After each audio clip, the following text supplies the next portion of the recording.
equity homes affordable to eligible homebuyers by discounting the price for which the home will be sold and to preserve the home's affordability for subsequent homebuyers. And 3. Pre-occupancy home modifications that may be necessary to meet required property standards or accommodate qualified homebuyers or members of their household with disabilities.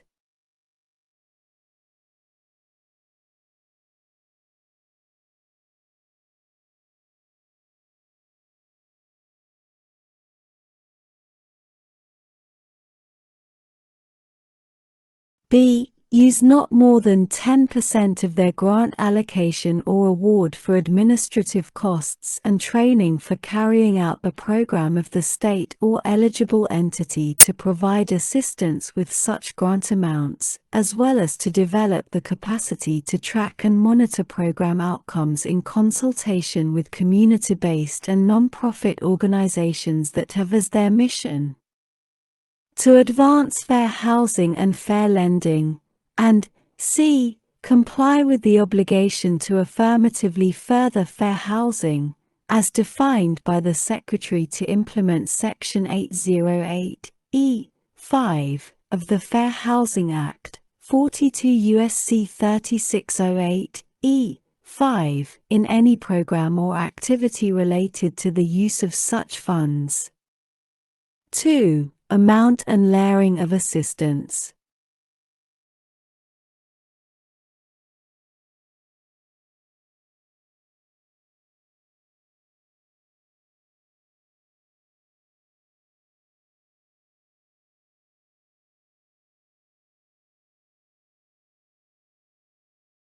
Assistance under this section, A, may be provided to or on behalf of any qualified homebuyer only once. B, may not exceed the greater of $20,000 or 10% of the purchase price in the case of a qualified homebuyer, not to include assistance received under subsection D, 1A. 3, for disability-related home modifications, except that the Secretary may increase such maximum limitation amounts in the case of a qualified homebuyer who is economically disadvantaged, and C. may be provided to or on behalf of a qualified homebuyer who is receiving assistance from other sources, including other state, federal, local, private, public, and non-profit sources, for acquisition of an eligible home.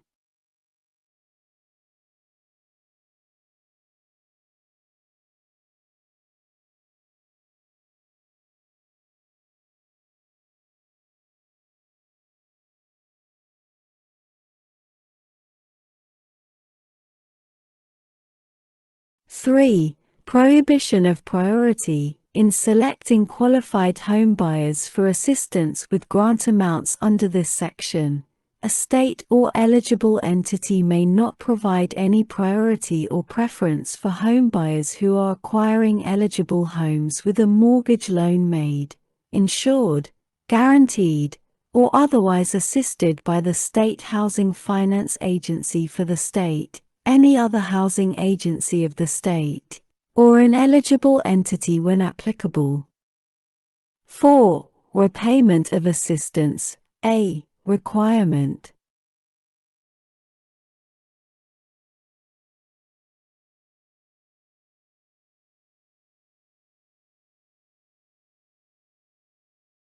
The Secretary shall require that, if a homebuyer to or on behalf of whom assistance is provided from grant amounts under this section fails or ceases to occupy the property acquired using such assistance as the primary residence of the homebuyer, except in the case of assistance is provided in connection with the purchase of a principal residence through a shared equity homeownership program, the homebuyer shall repay to the state or eligible entity, as applicable, in a proportional amount of the assistance the homebuyer receives based on the number of years they have occupied the eligible home up to 5 years, except that no assistance shall be repaid if the qualified homebuyer occupies the eligible home as a primary residence for 5 years or more.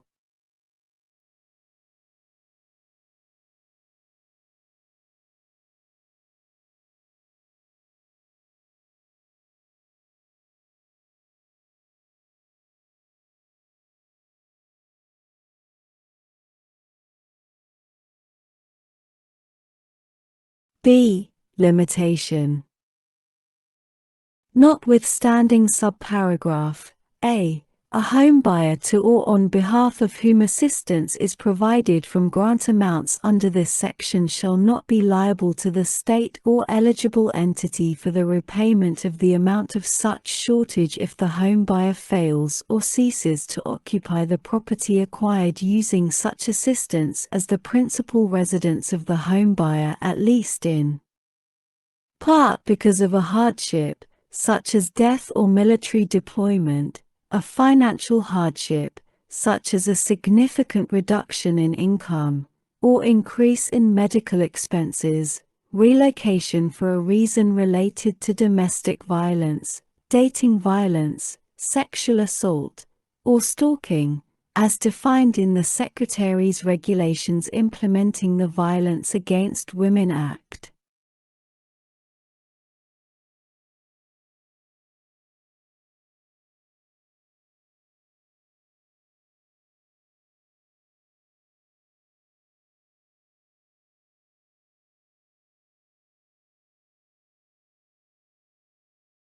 Or relocation for a reason related to the homebuyer or a member of the household's disabilities, or another hardships based on criteria established by the Secretary, or sells the property acquired with such assistance before the expiration of the 60-month period beginning on such date of acquisition and the capital gains from such sale to a bona fide purchaser in an arm's length transaction are less than the amount the homebuyer is required to repay the state or eligible entity under subparagraph A.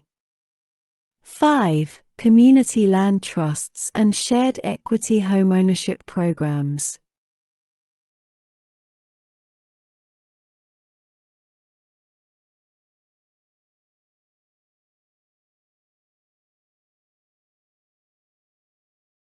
If assistance from grant amounts under this section is provided in connection with an eligible home made available through a community land trust or shared equity homeownership program, such assistance shall remain in the community land trust or shared equity property upon transfer of the property to keep the home affordable to the next eligible community land trust or shared equity home buyer.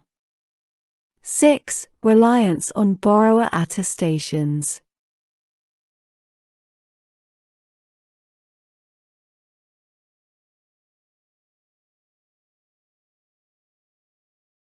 No additional documentation beyond the borrower's attestation shall be required to demonstrate eligibility under subparagraphs B and C of subsection E6, and no state, eligible entity, or creditor shall be subject to liability, including monetary penalties or requirements to indemnify a federal agency or repurchase a loan that has been sold or securitized, based on the provision of assistance under this section to or on behalf of a borrower who does not meet the eligibility requirements under such subparagraphs if the creditor does so in good faith reliance on borrower attestations of eligibility required under such subparagraphs.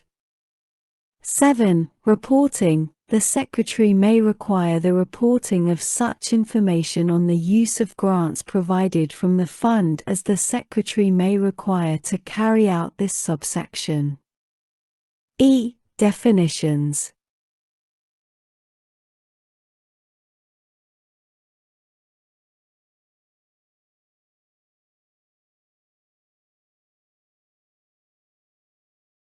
For purposes of this section, the following definitions shall apply.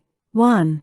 Community land trust. The term community land trust means a non-profit organization or state or local government, agencies or instrumentalities thereof, that a. use a ground lease or deed covenant with an affordability period of at least 30 years to I. make homeownership units affordable to households, and 2. stipulate a preemptive option to purchase the affordable homeownership units so that the affordability of the units is preserved for successive income-eligible households, and b.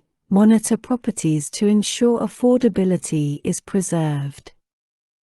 2. Eligible entity.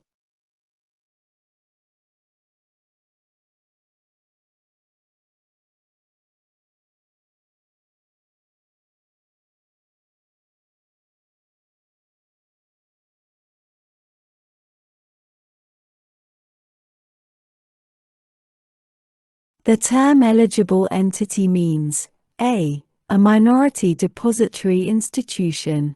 As such term is defined in Section 308 of the Financial Institutions Reform, Recovery, and Enforcement Act of 1989, 12 U.S.C. 1463 Note B, a community development financial institution. As such term is defined in Section 103 of the Regal Community Development and Regulatory Improvement Act of 1994, 12 U.S.C. 4702, that is certified by the Secretary of the Treasury and target services to low-income and socially disadvantaged populations and provides services in neighborhoods having high concentrations of minority, low-income and socially disadvantaged populations, and c. any other non-profit, mission-driven entity that the Secretary finds has a track record of providing assistance to homeowners, target services to low-income and socially disadvantaged populations, and provides services in neighborhoods having high concentrations of minority, low-income, or socially disadvantaged populations. 3. Eligible home.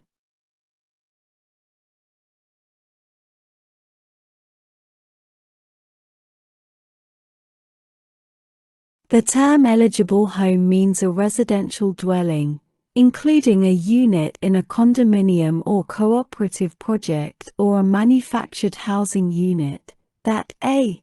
consists of 1 to 4 dwelling units, and b. will be occupied by the qualified home buyer, in accordance with such assurances and commitments as the Secretary shall require, as the primary residence of the home buyer. 4. Eligible mortgage loan.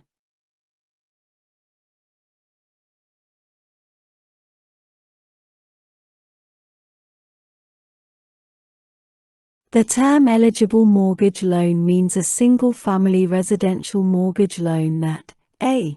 meets the underwriting requirements and dollar amount limitations for acquisition by the Federal National Mortgage Association or the Federal Home Loan Mortgage Corporation, b. is made, insured, or guaranteed under any program administered by the Secretary, c.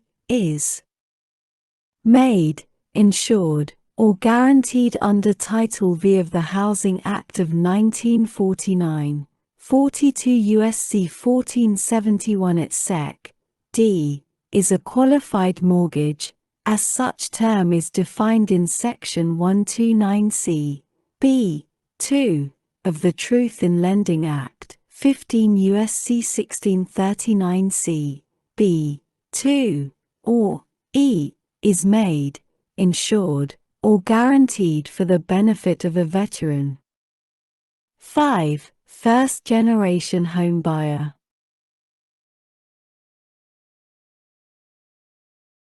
The term first-generation homebuyer means a homebuyer that is, as attested by the homebuyer, a. an individual, I. whose living parents or legal guardians do not, to the best of the individual's knowledge, have any present fee simple ownership